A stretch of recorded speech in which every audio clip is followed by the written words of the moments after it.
We have read this passage about the kingdom of God, Matthew 21:42. I'm not going to read it, but let's see.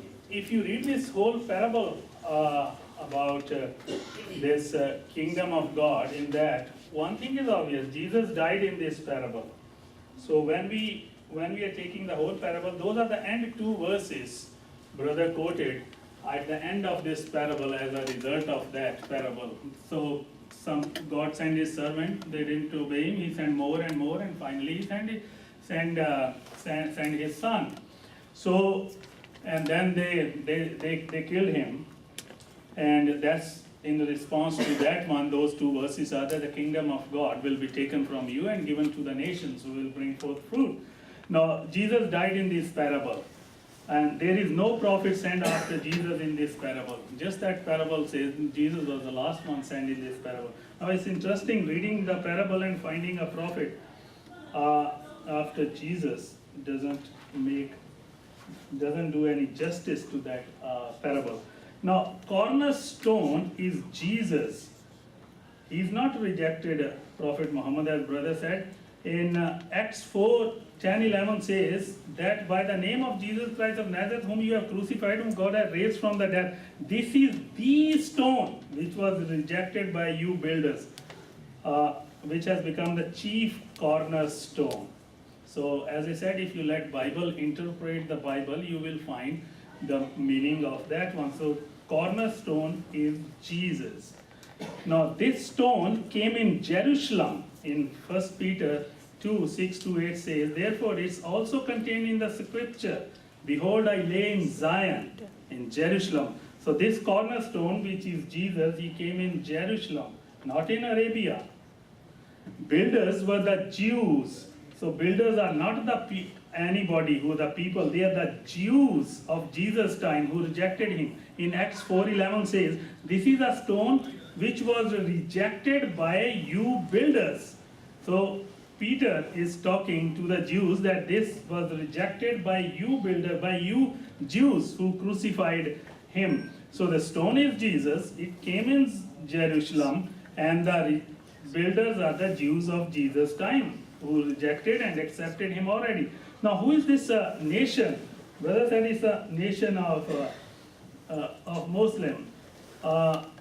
This is the nation of true believers in Christ, which consists of both Jews and Gentiles. It's the same theme going again and again. The promise made to Abraham, Isaac, and Jacob. All the nations of the world will be blessed through them. 1 Peter 2:9-10 says, but you are a chosen generation, a royal priesthood, a holy nation, his own special people, that you may proclaim the praises of him who once were not a people but are now the people of God, and few other references. No, fruit is of this holy nations are mentioned in Galatians 5:22, that those who are Jesus, joy, love, peace, all their fruits.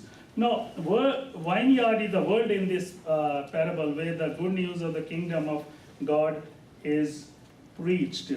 Now, the kingdom of God is true. Jesus has taken the keys of kingdom of God from Israel and given to his believers, as Matthew 16:18 says that he will give the keys to his church.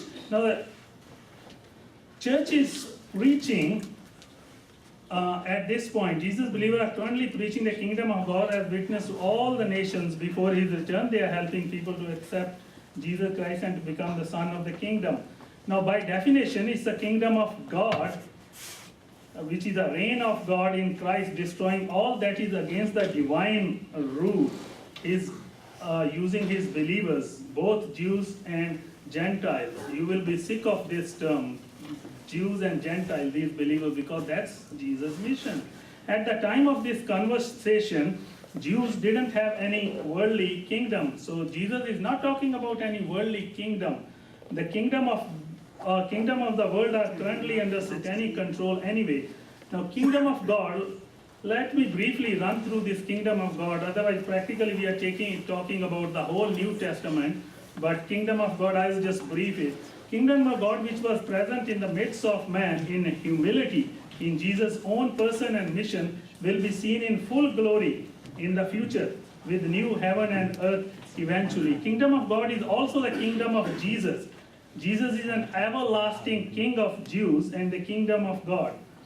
People must receive this kingdom with childlike simplicity. People must seek this kingdom. Kingdom of God is invisible currently with believers preaching it. Only the believers of Jesus Christ who are born again can enter into the kingdom of God. Christ's disciples are part of this kingdom. Jesus gave the understanding to his disciples about the mysteries of this kingdom of God. Only Christ's believers can preach this kingdom of God. The kingdom of God revolves around Jesus and his believers. Jesus has taken the privilege of preaching kingdom of God from Israel who reject him and given to those who accept him, the church, both Jews and Gentiles, but he remains the everlasting king of his kingdom. So we are not talking about some worldly kingdom. We are talking about spiritual kingdom. Yeah, he said, my kingdom is not of this world. Yeah, true, he wasn't that. But just wait, as Isaiah 11 says, he is coming to establish his kingdom 1,000 years on this earth. So there will be a visible portion of the kingdom of God in the future. We'll go on to block number 5. And right now, just so you know, Farouk is at 46 minutes and Julius is at 39 minutes.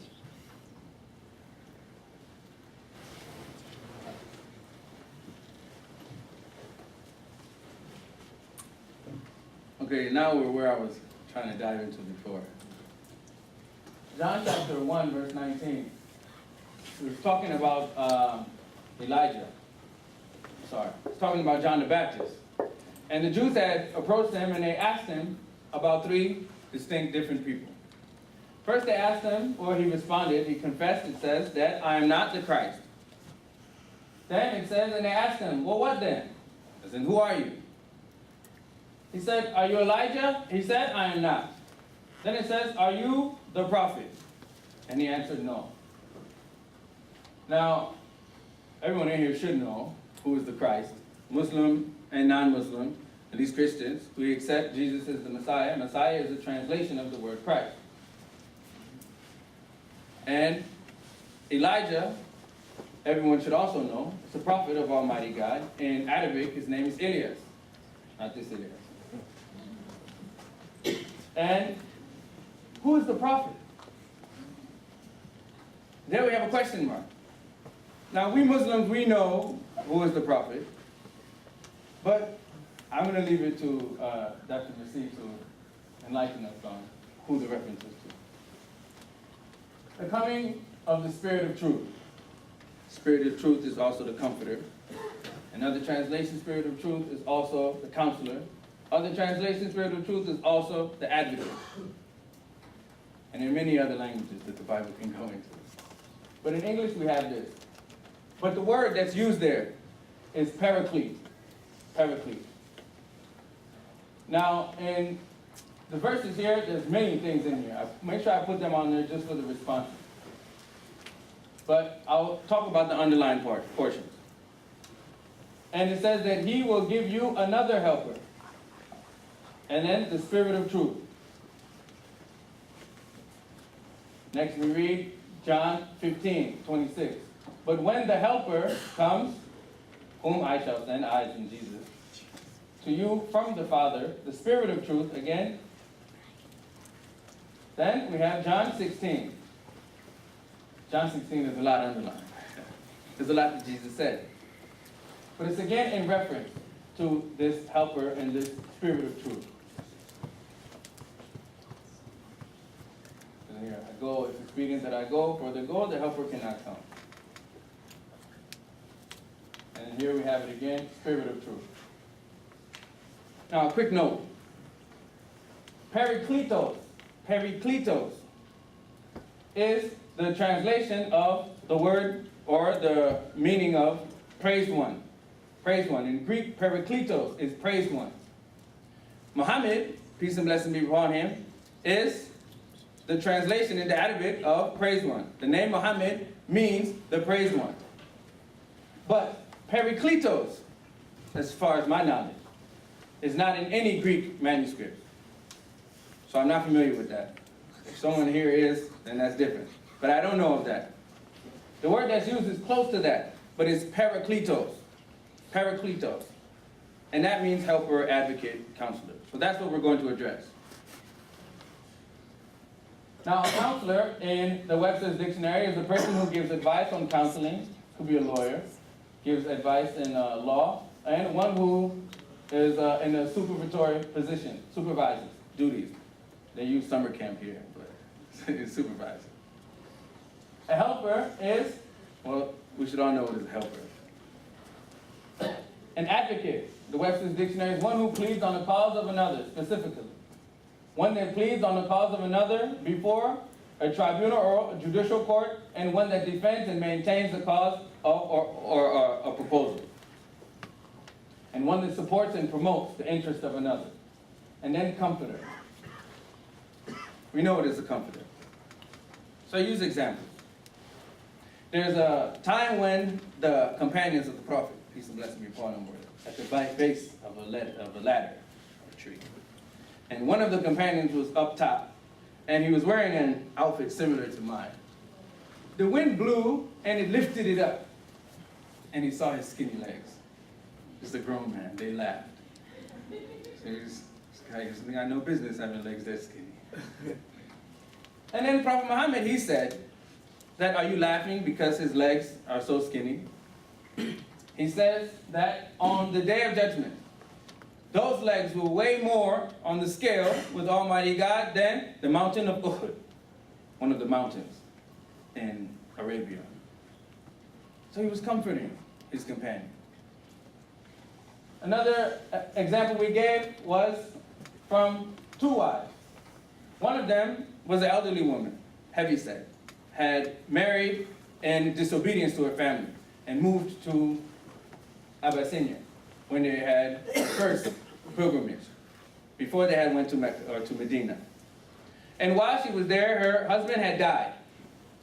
So now she's abandoned by her family and left alone. And elderly and heavyset. Not really a hot catch for many of the guys out looking.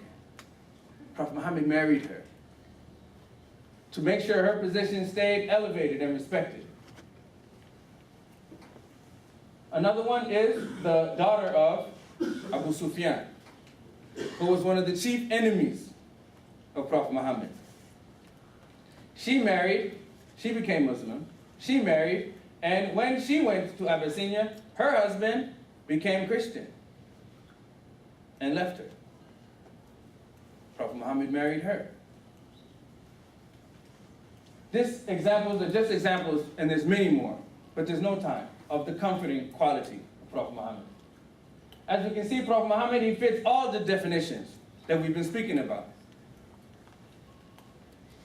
And whether we use parakletos, as in praise one, or we use paraclete, as in comforter, advocate, whichever translation, Prophet Muhammad still fits. The Holy Spirit, or the Spirit of truth. In the English language, the word means different things. I could say that this guy is very mean. Means he's not nice. I could say, well, what do you mean? Means you don't understand what I'm saying. Or I could say that this is the mean of these numbers, which is the average. The way you know what the word mean means, it's a little tricky, is by the words that surround it. That's how you can identify what the definition of the word mean is. And why this is relevant is because of some of the biblical words. One of them, namely, being the one that we're speaking about in this verse, the word spirit. In the Bible, sometimes the word spirit, it means just that. It means a non-human, but a supernatural being, as in Luke chapter 1, verse 15, and Luke chapter 1, verse 41, when the Holy Spirit was in the womb with John the Baptist, the womb of Elizabeth. In Luke chapter 1, verse 67, Zechariah was filled by the Holy Spirit. Zechariah, the father of Yahya, John the Baptist. In John chapter 20, verse 21 and 22, Jesus, peace and blessing be upon him, is giving the Holy Spirit to the disciples. It says, receive ye the Holy Spirit. But in other places, the word spirit, it means prophet. And an excellent example of this is in another verse that we've used here in this block, which is 1 John chapter 4, which reads, Beloved, do not believe every spirit, but test the spirits whether they are of God, because many false prophets have gone out into the world. By this you know the Spirit of God. Every spirit that confesses that Jesus Christ has come in the flesh is of God. Spirit and prophet are used interchangeably. Prophet Muhammad, peace and blessing be upon him, was sent with the Quran. We Muslims, we trust the Quran. And inside of the Quran, we are told everything we just spoke about earlier on in the discussion about Jesus, peace and blessing be upon him. And one of them is that he is the Messiah and he was the son of Mary, came in the flesh. Messiah translated Christ. So according to that biblical text, if that text is believed by the Christians, then they should have no problem accepting Muhammad as the messenger of God, because he passed that test. Also, we see that spirit has another meaning, prophet. And if we go back to these other places, we know that it wasn't spirit inside of the womb with John the Baptist, as in a prophet. This was a supernatural being. And when we go back to these verses that we're talking about, though, Jesus, peace and blessing be upon him, he says that they will send another helper. Another helper. That means he was the first, and the other one coming is another one.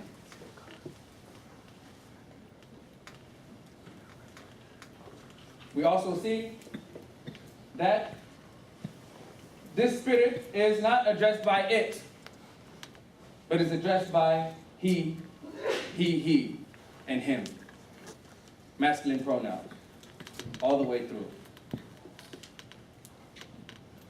We know who this spirit is, the spirit of truth. It is Prophet Muhammad.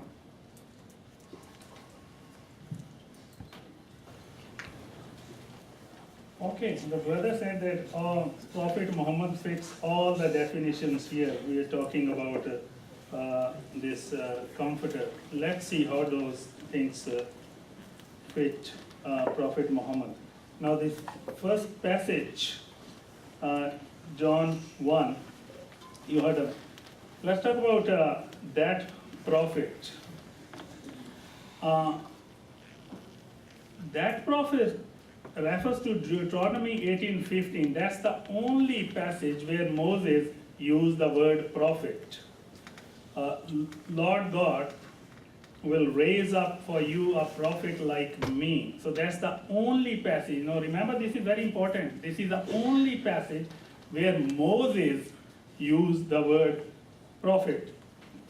Many understood that Deuteronomy 18:15 indicated the promised Messiah.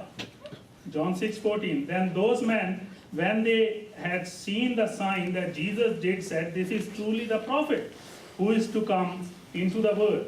So they believe that he is the prophet mentioned in Deuteronomy 18. But there were some other people. Other thought that Deuteronomy 18:15 was another forerunner of promised Messiah, like the people who came to John. The people who came to John, they were in this group of category that Deuteronomy 18:15, there is another forerunner. Therefore many from the crowd, when they heard this saying, said, "Truly this is the prophet." Others said, "This is the Christ." So there was a division among people because of him. So this is the group of people who were asking John if he is Christ, Elijah, or that prophet. Now, this particular group of Jews asked John the Baptist if he was that prophet. This means that Muhammad is not that prophet we are talking about. You know why? Those people, they asked John the Baptist, who was Israelite, if he was that prophet. So they were expecting that prophet to be from Israelite. They were not expecting from Arabs. They were asking John the Baptist. Regardless who that prophet is, we don't even need to know who that prophet is. But I'll tell you who is that prophet. But those Jews who came, they asked John the Baptist. He was Israelite. And then the order of their questions, Christ, Elijah, and that prophet, also shows that Muhammad is not that prophet. This was in their mind. Why? Because they were waiting for Messiah. At the time, here they were asking John the Baptist if he was Messiah. John said no. So Christ was not revealed at that time. Now next question naturally will be somebody who will be coming before Christ. They cannot ask anybody, are you coming after Christ, when Christ is not revealed yet? So naturally their next question was Elijah, who is the forerunner of Elijah. And John said, no, I'm not Elijah. So naturally their next question is somebody coming even before Elijah. They cannot ask somebody who will come after Messiah and Elijah, because they are not revealed yet at that time. So just simply the order of their question shows that they are not talking about somebody after Messiah. So this group of Jews wrongly believe that there will be another forerunner, which means that prophet of Messiah. They were wrong. Now that prophet is Christ. Christ claimed to be that prophet. John 5:46, if you believed Moses, you would have believed me, for he wrote about me. And there was only one passage where the prophet is mentioned. Apostle Philip said in John 1:45 that Jesus is a prophet told by Moses. Apostle Peter explained the same thing in Acts 3:22, that Moses told about his servant Jesus.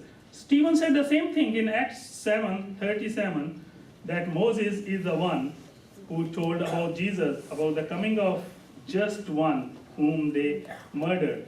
Now, John 14, 16 and 15 and chapter 16 talks about the Comforter, Holy Spirit and all that. I'm glad the brother didn't use the word Parakletos. That's not found in any of the 6,000 Greek manuscripts. The word is Parakletos. Parakletos, which means praise one, is not used anyone, and I'm glad he is not referring to that one. Now, if we look at all the properties of this Comforter, Holy Spirit, the Spirit of God, now in these 3 chapters, the Holy Spirit and the Spirit meaning the same thing. So the context of the passage will tell you. Now let's look at these properties, the characteristics, the qualities of this Comforter, and see if that fits on Muhammad according to our brother. Now John prophesied about the Holy Spirit. He said that Jesus will baptize you, mean disciple, with the Holy Spirit and fire. It is also the gift for Gentiles. Now he will give you another Comforter. The promise was to Jesus' disciple at the time who needed help after Jesus left them physically. Muhammad would have no help to Peter and John, etc. after 600 years. To be with you forever. John 14:16. He will never die. Muhammad died in 632 AD and his tomb is Medina, Saudi Arabia. The Spirit of truth whom the world cannot see and receive. He will be invisible, immaterial, omnipresent. Muhammad was a visible person. You know him. Jesus' disciples knew about the Holy Spirit. Muhammad's disciple didn't know about Muhammad and vice versa. He dwells with you. The God's Holy Spirit was present during Jesus' disciple time and also in the Old Testament. That's God's Holy Spirit, always present. But the baptism of the Holy Spirit and clothes with power and living in them forever is different than just mere presence of the Holy Spirit. He will be in you. The Greek word "en" means right inside. 1 Corinthians 6:19 says, Holy Spirit who is in you. Muhammad was not in Jesus' disciple. He was to be sent by Jesus. Muslims don't believe that. And Muhammad never knew Jesus. According to Islam, Allah sends prophet. If the Holy Spirit is Muhammad, then Jesus becomes God of Muhammad. That is not acceptable in Islam. Spirit of truth will proceed from Father. Muhammad didn't proceed from Father, and there is no concept of Father in Islam. No human being can proceed from Father. This is blasphemy. He will glorify Jesus. He will not deny, but remind disciple about Jesus and his teaching. For example, sonship of Jesus is Mark 14:61. Christ said, yeah, he's the son. Divine nature of Jesus, Titus 2:13, our great God. Crucifixion of Jesus, Matthew 27:35. Resurrection of Jesus, 1 Corinthians 15:17. But now Christ is risen. Islam denies all these things. He will reprove the word of sin, which is disbelief in Christ. His work is not to gather armies and gain victories, but to convict men of sin, which is disbelief in Christ. Muhammad didn't preach Jesus as Savior of the world. The Holy Spirit will tell about the future. Acts 21:10, a prophet came and filled with the Holy Spirit after resurrection, and he told that Muhammad didn't have the knowledge of future. He will remind the teaching of Christ to apostle. The helper will remind them. Did Muhammad remind that? Jesus has all authority, is omnipresence, light of the world, forgiver of sin, the way, truth, and the life. None of these things were reminded by Muhammad. After resurrection, Jesus ordered disciples to stay in Jerusalem until the Comforter comes. Disciples didn't wait in Jerusalem for 600 years for Muhammad to come. Rightly understanding their duty, disciples started preaching soon after they received the Holy Spirit in Acts 2. Peter, who denied Jesus 3 times, now he is bold. He's clothed with the Holy Spirit and started preaching. This promise of baptism with the Holy Spirit was fulfilled on the 50th day after Jesus' crucifixion. The Holy Spirit was present during Peter's time, soon after Jesus' resurrection. Acts 5:3 says, Ananias, Peter asked, why has Satan filled your heart to lie to the Holy Spirit? Did Ananias lie to Muhammad? No, we didn't talk about this ruler of the world, but it is Satan in the same passages. Now this spirit in 1 John 4:12. Now what we are doing is, over here is that the John chapter 14, 15, 16, which talk about God's Holy Spirit, and this reference that talks about false prophets and true prophets. So we are marrying these two passages together. That's not a valid interpretation of the Bible, because even in this chapter we are talking about different spirits. We are talking about spirit of Antichrist, we are talking about spirit of truth, we are talking about spirit of error. These are false prophets who have the spirit of error, and the true prophets are the one who have the real spirit of God in them. Now this is very simple. John is actually refuting the basic principle of Gnosticism and Docetism, that Jesus had an imaginary body. They believed matter is unholy. These people who unholy, matter is unholy. So God, being holy, cannot come in this unholy body. So when he has not come in flesh, in real body, he did not die. So they denied about crucifixion. So when he did not die, there is no resurrection. So that's what John is telling people, that Jesus had a real human flesh body, not like Gnosticism, who was saying that he had a phantom body, imaginary body. Now there are different spirits in the Bible. We talk about Spirit of God, Genesis 1:1. The context will tell you what we are talking about. Genesis 1:1 is talking about Spirit of God.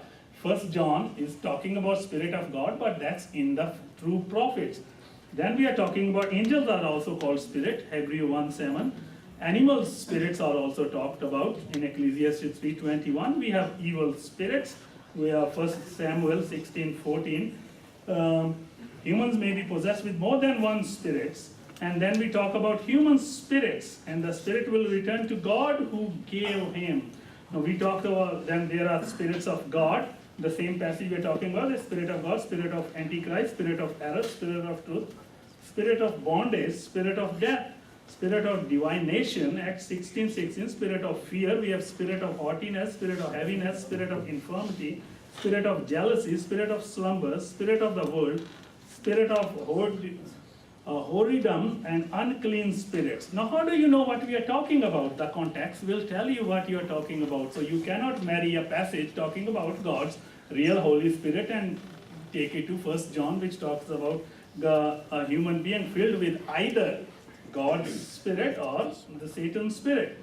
Now, Jesus came in flesh. Now, that doesn't mean, as our brother said, that doesn't mean a human body. No, what here John is telling them, as I said, he's first refuting the Gnosticism that Jesus had a real body.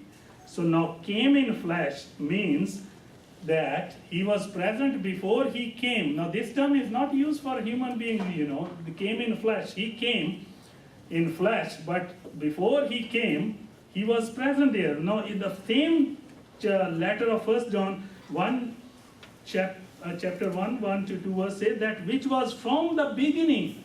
So Jesus was from the beginning, which we have heard, which we have seen with our eyes, which we have looked upon, and our hands have handled concerning the word of life. So he was a real body.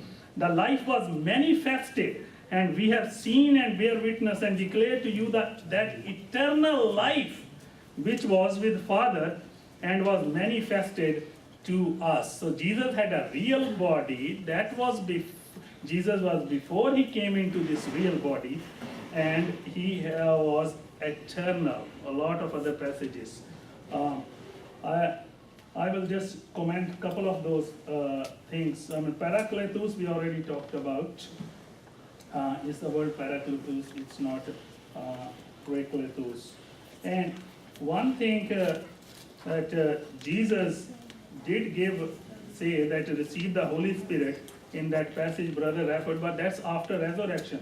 And if we read the next verse, it says, receive the Holy Spirit, the sins you forgive others, they are forgiven. The one you keep, they are kept. That's a specific gift given at that time to forgive the sin or to keep that sin. That Holy Spirit has many gifts. That was one specific gift given to them. And presence of Holy Spirit at that time and actually have the baptism and clothes with power are totally different things.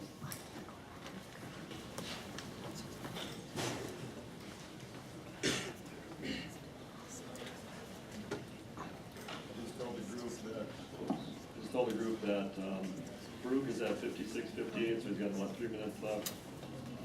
Dr. Basi is at 54:11, so he's got about 6 minutes left.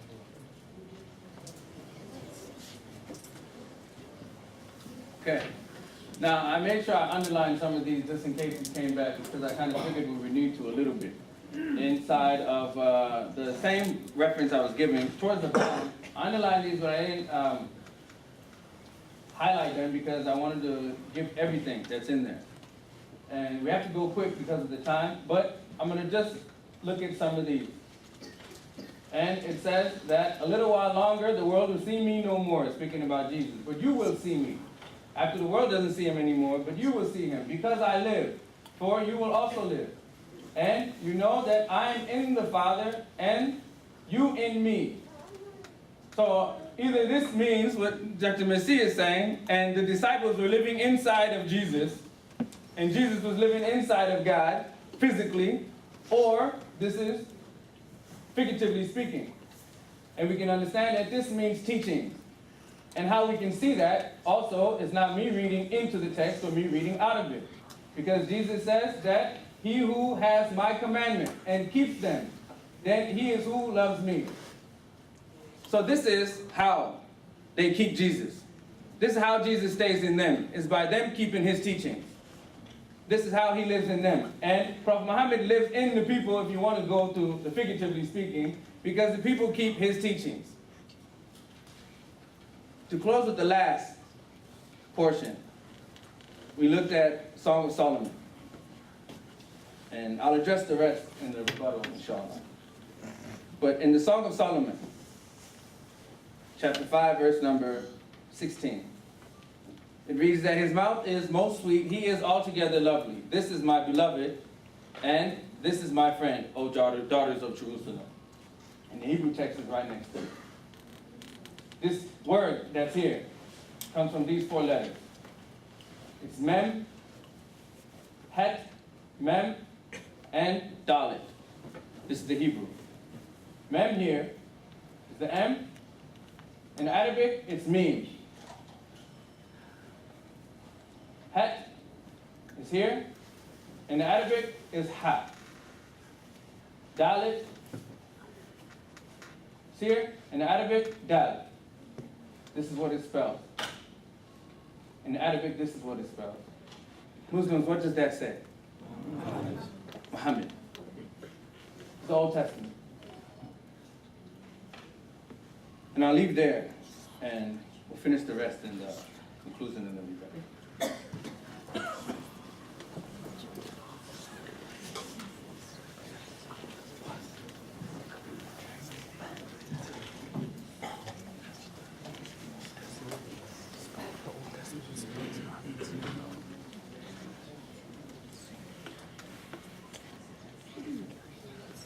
This is the verse we are talking about. If you look at this context, just to start with, the word over here, altogether lovely, is not a 4-letter word. It's a 6-letter word. Mark my words, you can talk to me anytime. It's a 6-letter word, it's not 4-letter word. Now remember this phrase, "O daughter of Jerusalem," it will come handy. This is the verse, Song of Solomon 5:16. Now this is a human love song in Hebrew poetry. The woman is Shulamite, who is talking about her beloved. And if you read the first 15 verses before you come to Solomon 5:16, that's the context will explain to you what those verses are. She's praising her beloved. And the beloved is saying, "Drink ye, drink deeply."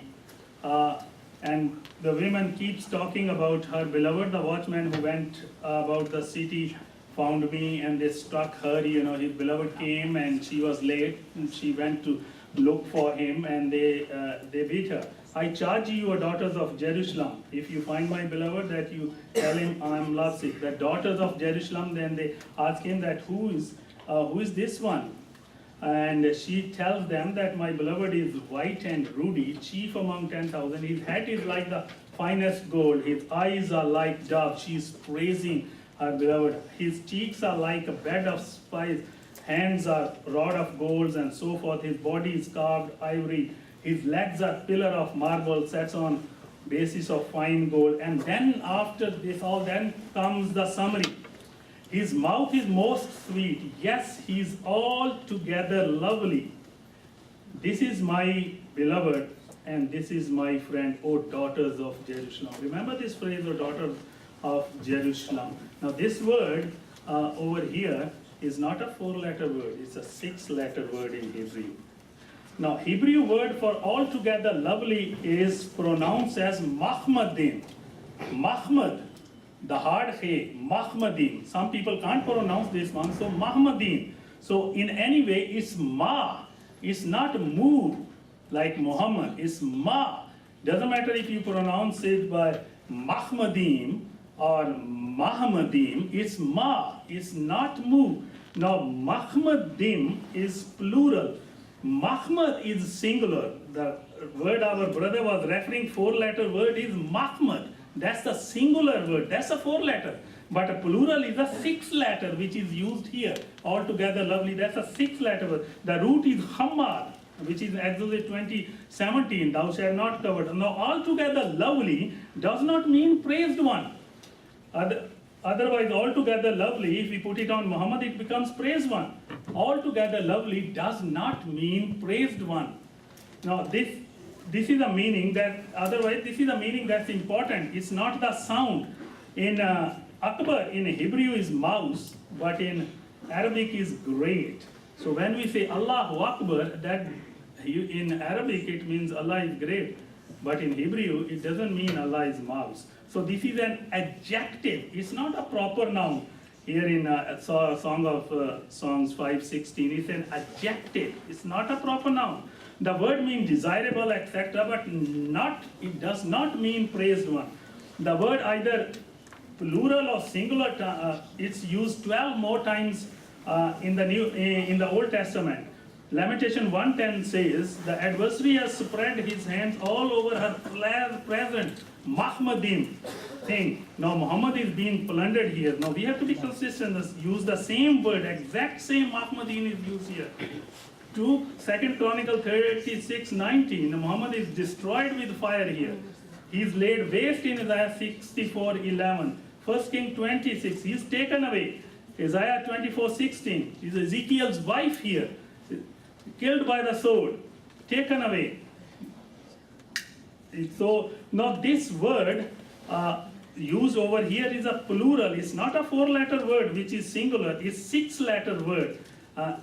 Deuteronomy 10:17 says, Elohe ha Elohim, God of gods. Elohim means gods. So it's a plural word. I am at the end. Him, Mahmadim. That's a 6-letter Hebrew word which is plural. Now the word Mahmadim is a Hebrew word. It's plural. It's pronounced differently. Ma. It's not mo. It's an adjective. It's not a proper noun.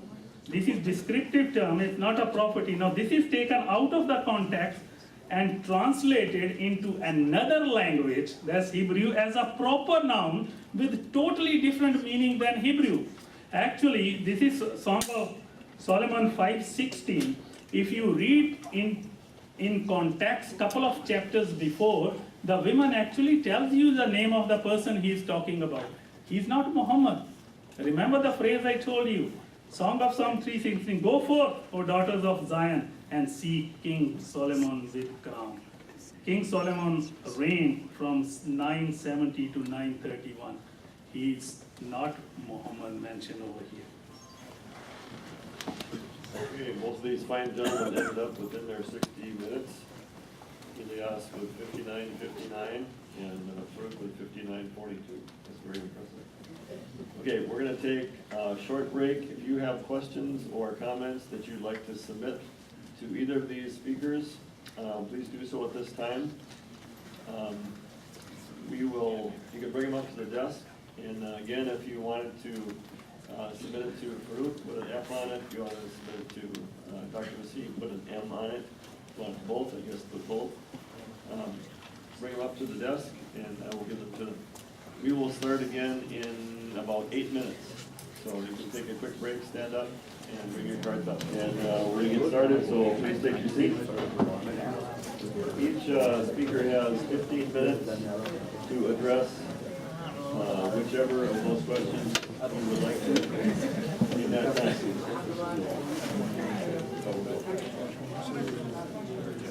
We'll start with Dr. Vassie.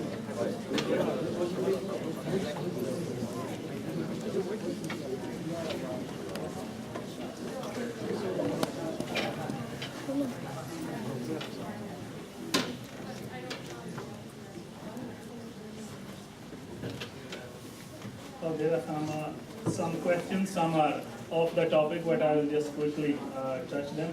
This first question is, if Jesus is God, then why did he say in John, my God and your God? Yeah, Jesus is God. When we also believe, as we talked about, that it is an incarnation of Jesus coming into this flesh. But if we read the following verse, after this verse, it talks about, it explains it. If you, that verse, you cannot apply on human beings. I'm with him. So if you are just singling out a verse, but not reading what the following verse, it explains what Jesus meant.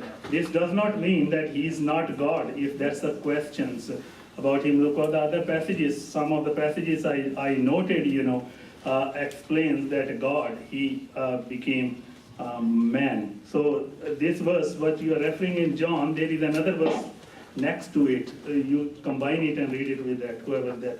If Jesus is God, then why in Matthew, pray to God, God does not need to pray.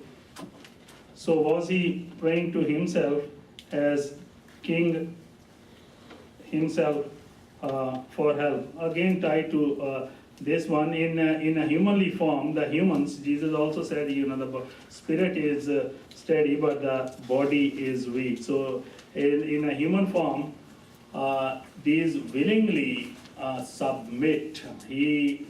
Philippians 2 talks about this. He willingly left the thing and he became man like us. There is nothing about the superiority of Father, Son, and the Holy Spirit. One willingly submit to others. What does begotten mean? John 3:16. It just means that he proceeded from further. I'm still looking about any question about Muhammad in the Bible. In the Bible, is there any verse clarifying that Jesus was crucified? I showed you one and a couple of this. This is all in Matthew, Mark, John, and Luke. Toward the end of the chapters, they will specifically say that Jesus was crucified. It's not only in the New Testament. Psalm 22 talks about that piercing his hands and feet. It's interestingly that in Jewish history, the punishment of piercing hands and feet is not found in the Jewish history. That the way people crucified during the time of Jesus, it was actually started by Phoenicians. And then Persians took it and Romans modified it.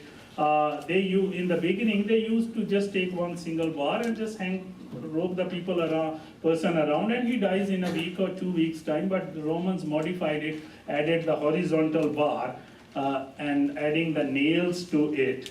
And he has to carry the horizontal bar from the place of when he was condemned to die. The vertical bar was already there at the place of crucifixion. Yeah, all the Gospels in the New Testament talks about Jesus' crucifixions.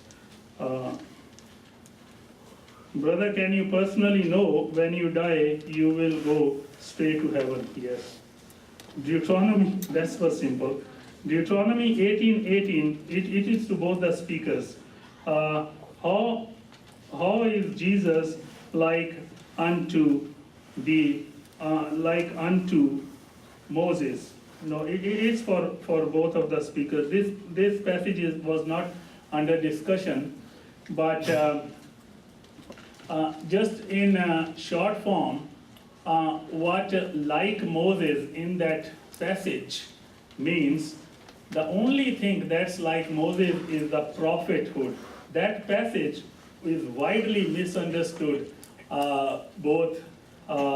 from both sides of the aisle. They think that it's talking about some prophet, some one prophet.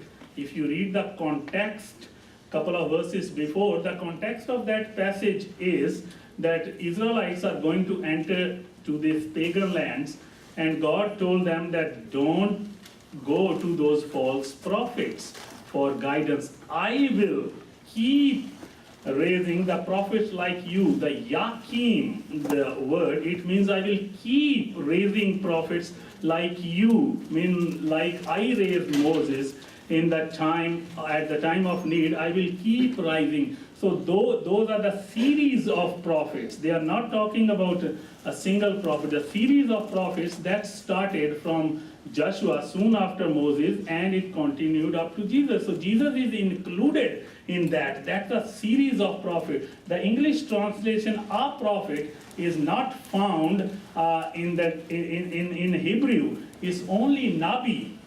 Nabi, prophet. There is no article there. Nabi is a common noun that's used in a plural form. And couple of the verses down, it also talks about false prophet as a single word. It includes all the false prophets. So what that verse is actually saying, that I will keep raising the prophets, the series of prophets, like I have raised you, Moses. You listen to those prophets. Don't go to these false prophets.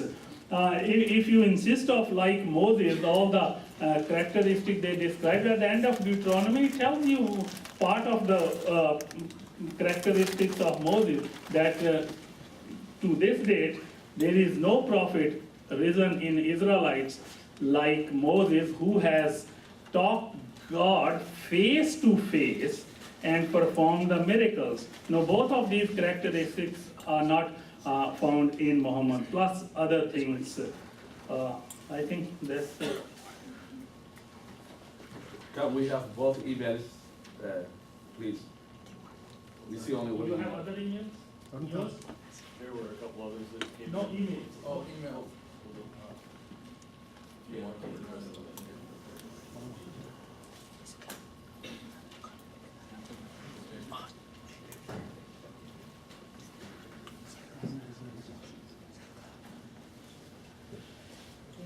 Both. Another email. What is his email? What's your email, brother? FaroukKassim@gmail.com. That's my PowerPoint or OTC. I think the, I'll make sure I put it up there. Oh, okay. Okay, this is to both of us.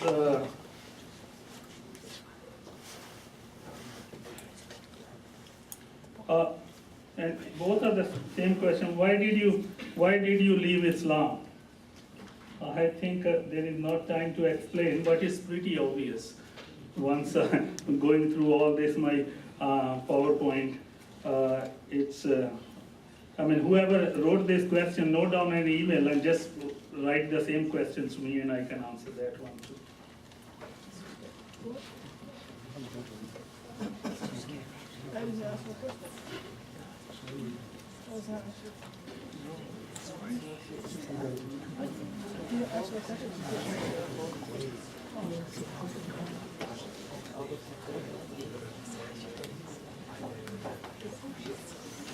Okay, I'm gonna put the email up, so she can.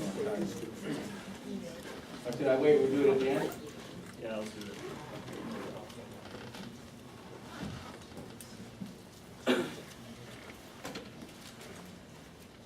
Okay, it looks like I'm a popular guy tonight, I got a lot of you, so I try to make sure we cover all of them.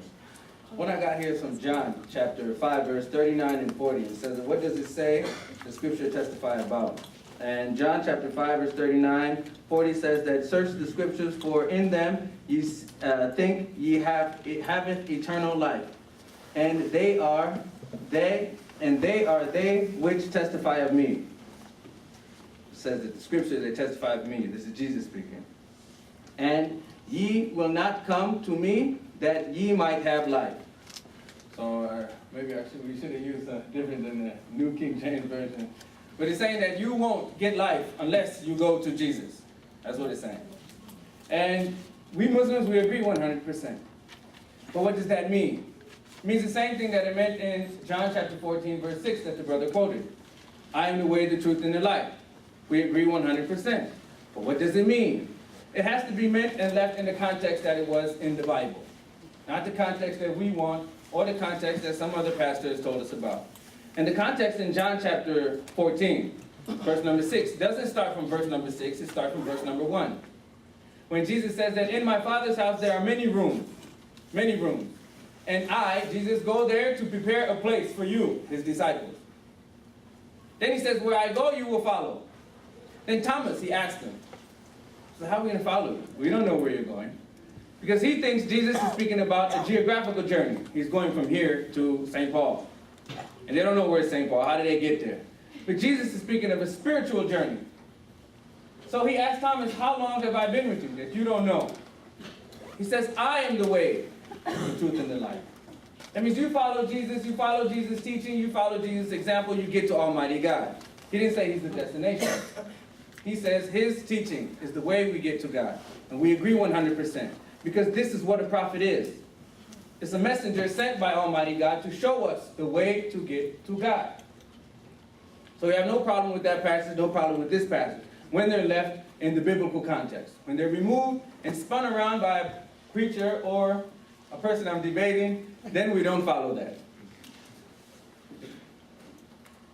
Can you use a translation website to translate directly from the Bible the Hebrew word? And I believe what they're referring to is something that I set up. I was trying to do it in the rebuttal, but since it's a question, I'll do it right here. And what they're referring to is the reference, the Hebrew word I had used up there. What Dr. Masih pointed out is that it is a plural, and he is 100% accurate. But what he didn't tell you is what type of plural. In the Arabic language, we have something called ismu adl, which is a plural of respect. It's something that shows its status. It's not a plural of numbers. If it's a plural of numbers, then in the Bible, when it says that God created the heavens and the earth, the word used there is Elohim. If it's a plural of numbers, the translation would say gods with an S. But no Bible says that, because it's a plural of respect. And this is why in Exodus chapter 7, God says to Moses that I will make you Elohim to Pharaoh, a God to Pharaoh. And his brother Aaron, Harun, will be his prophet. Peace and blessing be upon all of them. Now, if this is a plural of numbers, then we have to agree that this Bible verse is saying that God is going to make Moses, Moseses. It doesn't mean that. It's a plural of respect. And what the people are asking me to translate is this portion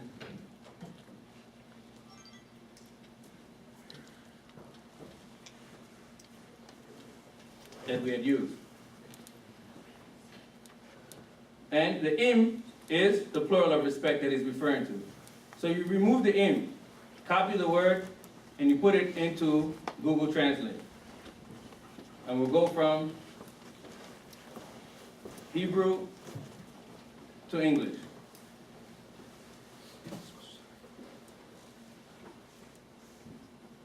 You paste it, and it says allowed. It doesn't say altogether lovely, it says allowed. But then when you click on the word, it lets you know other translations. We have allowed, we have Muhammad, we have pet, we have Muhammad, and we have Freddie. So, similar to mean, you have to go with the context words. And you can't use pet and all these other words in these. You can't say, the verse says that he is allowed, daughters of Jerusalem. It doesn't work. Pet doesn't work. But if you put Muhammad in there, it works fine.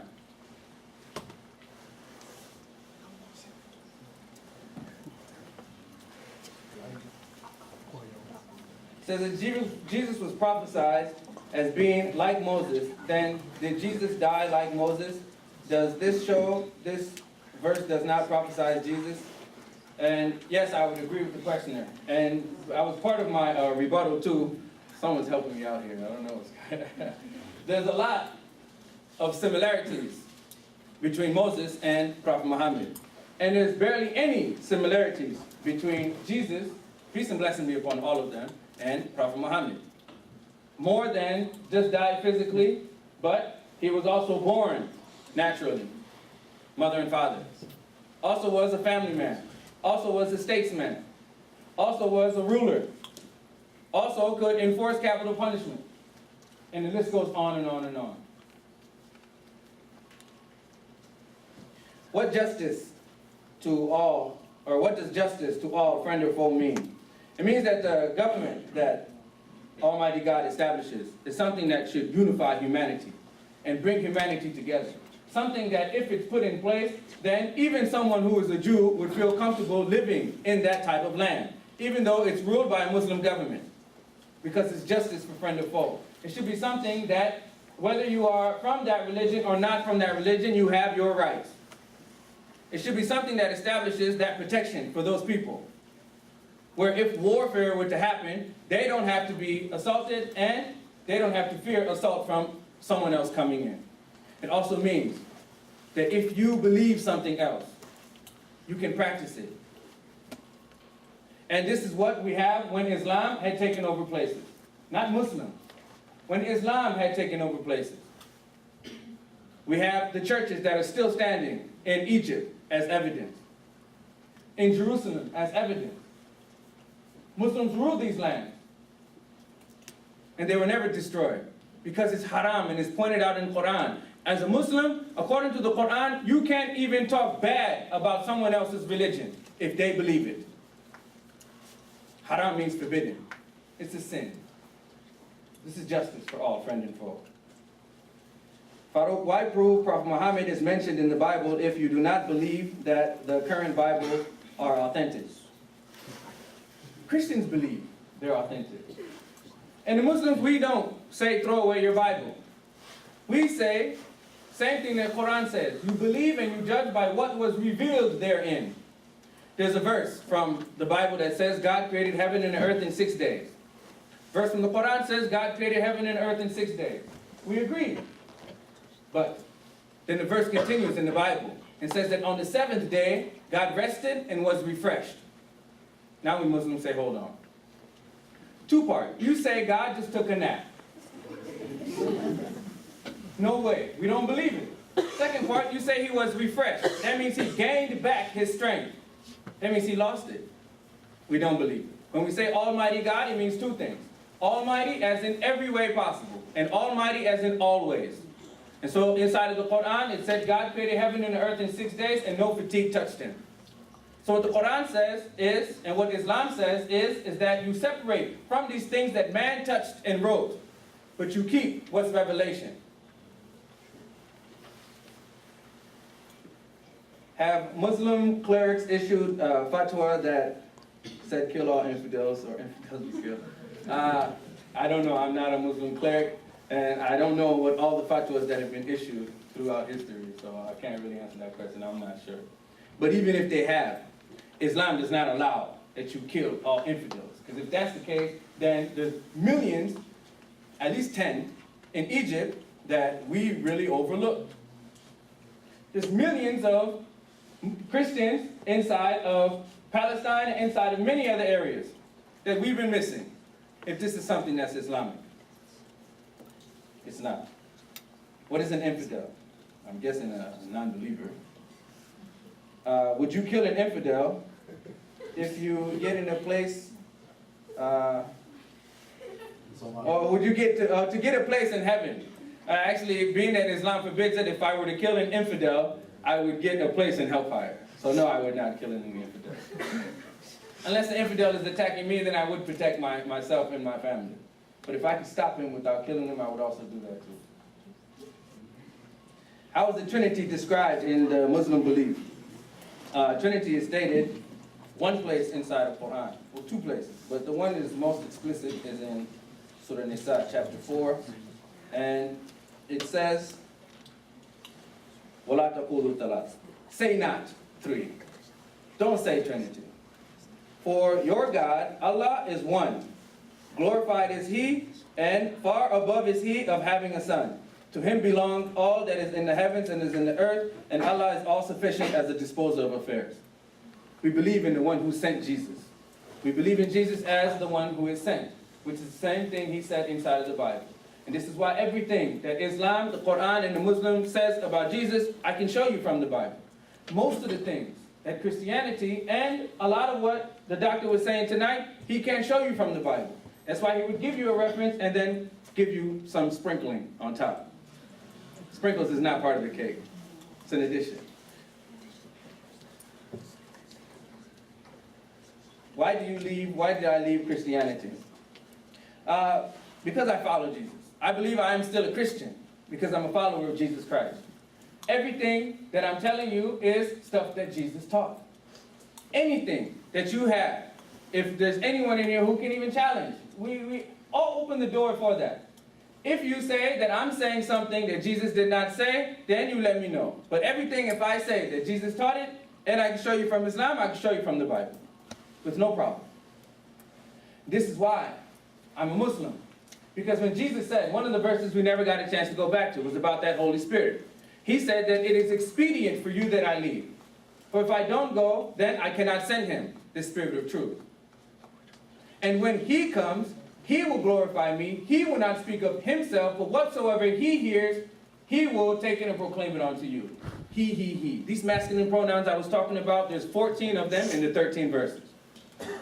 There's no it. It's not a spirit as in spook, as in a ghost. It's a man. And he's saying that he will fulfill all these things that's missing. So if it is not Prophet Muhammad, then no problem. But Christians, who is it? We can't just say no, and then we leave all of these unanswered questions.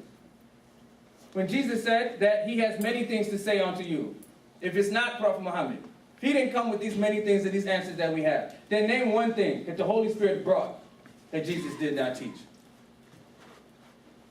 I'm a Muslim today because I've completed myself by completing my lessons and my teachings that I got as a child. And the only book that shows the message that the prophets had without fabrications, additions, or confusions is the Quran. So you're not Christian, you're Muslim. I'm Christian as a follower of Jesus Christ, not follower of Christianity. I follow Jesus because in following Jesus, you follow Prophet Muhammad. If you follow Prophet Muhammad, then you follow Moses, because it's one line of prophets. That's what I mean. That's why the definition for words is very important. But these days, when someone says they're Christian, they're saying they're a follower of Christianity. This is where Trinity comes from. Jesus never taught that. This is where Methodists and Baptists and Jehovah's Witnesses, all these things come from, and Jesus never taught them. So if I say Christian as in a follower of Jesus Christ, yes, every Muslim has to be. Because if you don't believe in Jesus, you're not a Muslim. But once you say Christian as a follower of Christianity, absolutely not. But Jesus was not Christian, he was a Muslim. Yes, Jesus was a Muslim. Why? Muslim means the one who submits to the will of Almighty God. Jesus said in John chapter 5, verse number 30, that as I see, I judge. And I know my judgment is just because I seek not my will, but the will of him who sent me. Anyone who says they seek not their will, but the will of Almighty God is a Muslim. Yes, Jesus was a Muslim. I'm a Christian and I feel a bit confused about my spirituality. Unfulfilled sometimes. How can I be spiritually fulfilled? By completing yourself. By completing yourself. These prophecies that you have, they have answers. These questions that you have, they have answers. Many pastors, they don't want to answer them. Or they may not know the answer. But Islam, it teaches that you don't follow anything that you have no knowledge of. So I urge it to you to go to a Muslim person who knows their religion and ask them some of the questions that you have. And God willing, you'll be guided. That's 15 minutes for Okay, thank you. That's all of them. I have one more, but I'll try and get it in the rebuttal. Okay, the last section, which is just a short time now, each speaker has 5 minutes for rebuttal and concluding comments. And Mr. Krug, you're first, and then Dr. Nassim. Okay, there's many things that we covered today. And I'm going to try my hardest to get into all of them as much as I can. So to begin with, Genesis 21 was never said to limit to one group of people. It states that it's the descendants of Ishmael, the descendants of Abraham that are approved, that are blessed by Almighty God. And no legitimate or no illegitimate son is mentioned anywhere. Rather, in Genesis chapter 16, verse number 3, it says that Sarah had gave Hagar as a wife to Abraham. As a wife to Abraham. And as we saw from Genesis chapter 21, that the son of the bondwoman will also be blessed because he is thy seed. God works through his prophets. So when we were looking at Deuteronomy 33, and it was pointing out that he, the Lord God, Yahweh, he said, he did this, and he came from Mount Paran, and he did this. God does not come down here and walk around. God is not showing up with 10,000 saints. God is doing this through his prophets. And this is why it's given the references to those 3 places. Tens of thousands, I've never heard this before. I don't know, I really can't respond to that. Tens of thousands. And, but Dr. Masih did say that there's no number more than 1,000. So if there's no number more than 1,000, then where does tens of thousands come from? So really, I can't answer to that one. The New International Version of the Bible said that Quran was from the South. This is biblical text. It's not mine. Everything that I use here today, we said we're proving it from the Bible. And I proved from the Bible and established from the Bible every statement I make here today. The New International Version of the Bible, it states that. Then Deuteronomy 33, verse number 2, it says that Mount Paran was from the south. And he came from the south. Dedanites ran from war. That's what he stated. But the verse, it says that all habitants, speaks of the Dedanites. Then it speaks of Tema. And then it says that the people of Tema were supposed to aid he who fled. It's Prophet Muhammad. Then the list goes on to speak about Kedar being defeated within 1 year. It has nothing to do with Dedanites.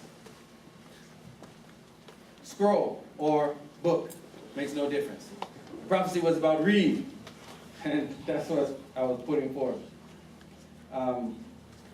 Jesus was sent to the Jews. I quoted Jesus. I wasn't quoting myself. And all these other statements of Paul being him sent to many nations and things like this, and Ephesians and things like this, are statements of other people. I'm sticking to the statements of Jesus because that's who we're supposed to be following. New song in Revelation, same. I won't follow it because it's a red herring. Jesus, peace and blessing be upon him, said he didn't bring a new song. He brought Moses.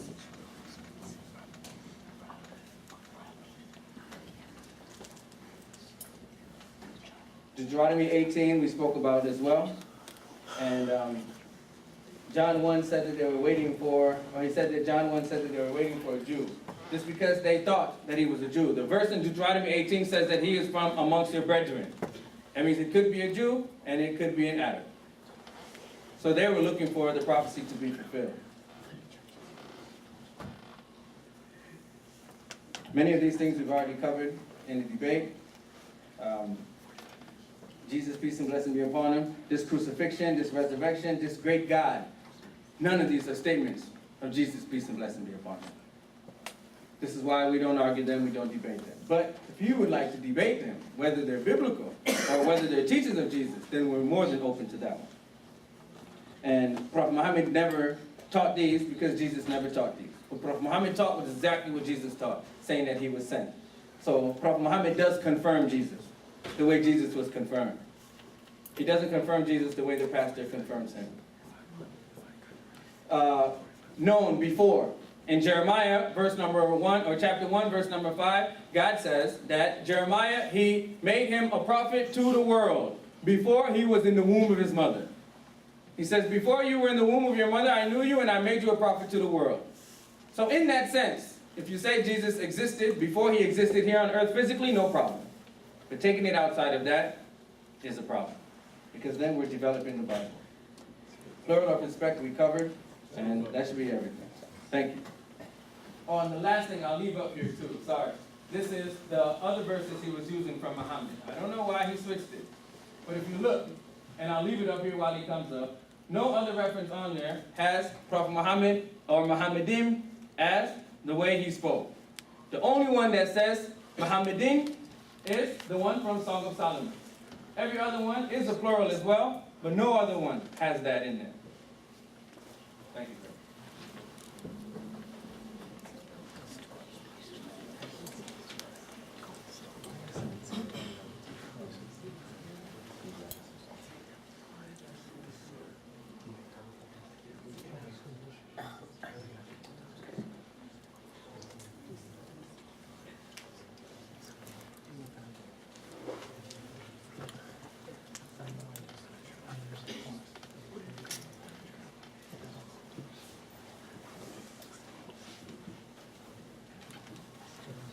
Well, let me quickly cover what our brother said. He said I spun around the verses. I thought I tried to quote what the Bible says without even trying to interpret much of those. I try to let the Bible explain the Bible.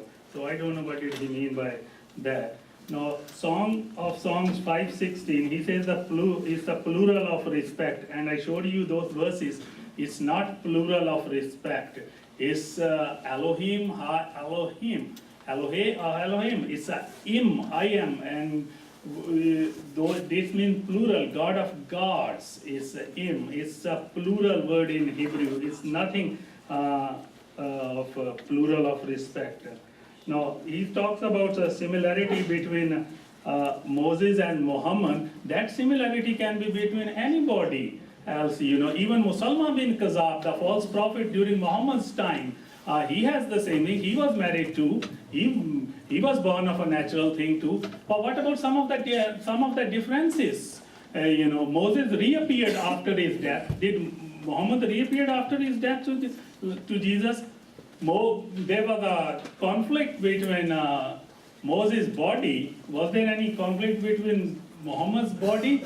Moses was a learned man. He learned all the knowledge of the Egypt. Did Muhammad learn all those knowledge? Jesus went to Egypt. Did Muhammad ever went to Egypt? So, but actually what I said, I alluded, I don't have the time to explain, that these similarities, the only similarity between Moses and the other prophets are the office of prophethood. You cannot, we don't compare the similarities between Moses and Jesus. Jesus is God according to the Bible. Moses is just a human being. There is no way we compare Moses to Jesus. Moses is a human being. Like Moses, all it means is that like God raised Moses during the time of need, similarly, he'll keep raising the prophets at the time of need.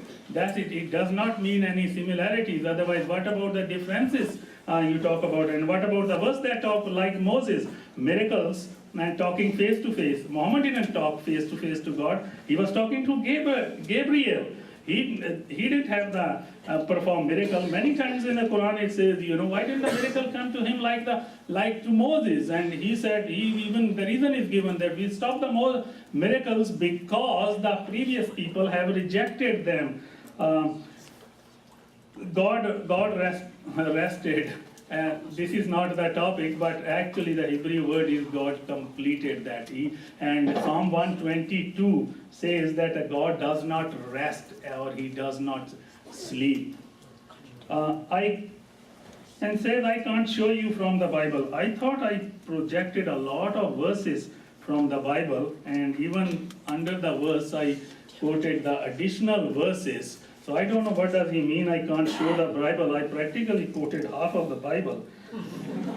And the word is saying that the pronoun for Holy Spirit is used he, masculine. Now the same pronouns is used for God too. God is not male or female or in between. It's a masculine word. In Semitic language, if the word goes up, it becomes a male. Yahweh, it becomes a male. And if the word goes down, it's a female. Like maze is, there's a table is a male because the sound goes up. Chair is a female, the sound goes down. In some of the language, even the color, it becomes male or the female. Like white chair is a female white, and the white table is a male white. Those Hebrew tonic languages tell you whether it's a male or female. It has nothing to do with sex. God doesn't have sex. Angels don't have sex. It's described in the male tones. In fact, the Spirit of God is described both in male and female in certain verses. So it has nothing to do with the gender. So no number more than 10,000, he misunderstood. What I said was that Hebrew numbers are described by Hebrew letter, and there is no Hebrew letter that denotes more than 1,000. But you can denote with the other letter, and it can make tens of thousands. But no Hebrew letter, like one we write like this and two we write like this. In Hebrew you don't do it. They have their alphabets. Each alphabet is equal to some number, and there is no number that goes more than 1,000. And this tens of thousands, if you haven't heard it, you heard it today. You go to Hebrew and see that it's tens of thousands. I mean, 10,000s. It's not even a singular word. Now, it says about reading, about that Isaiah, when he asked prophet to read the Ikra. Okay, the word is Ikra there, but it's not the reading. It's a reciting, because Muhammad did not become a learned man after he started reciting. It's not a reading. He never able to read after that. So reading is not what is there, it's a reciting according to their concept. Jesus had no new song. He never said there is no new song. That's a new song in Revelation. Now, okay, sorry, just email me. I haven't even gone through those verses. There is no need of prophet after Jesus, after the climax is reached. So my conclusion is this one: there is no true Old Testament style prophet mentioned in the Bible. Any religious structure without a true prophet falls to ground. Now, job of prophethood is given to the nation of Israel. Other nation should not put their fingers in someone else's rice bowl.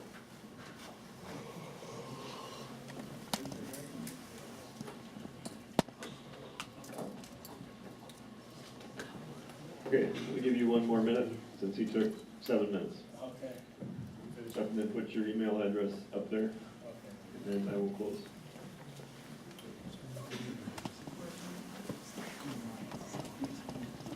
So with Islam, we don't get mad at the people who don't accept the teachings that we're doing, or the teachings that we're giving, or the prophecies that we lay out.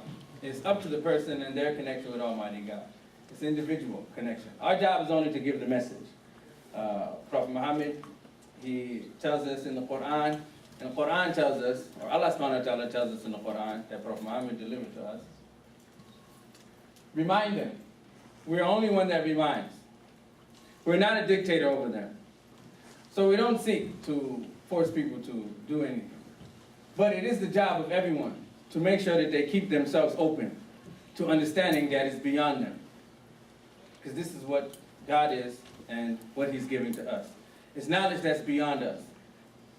And this is why when we have these discussions, anything that we've said, that when it came from my side and you're a Muslim, or it came from his side and you're a Christian, take it back and double check it.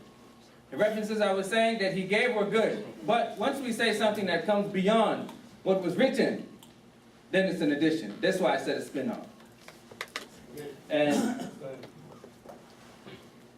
thank you for everyone coming out. الحمد لله رب العالمين الرحمن الرحيم مالك يوم الدين إياك نعبد وإياك نستعين اهدنا الصراط المستقيم صراط الذين أنعمت عليهم غير المغضوب عليهم ولا الضالين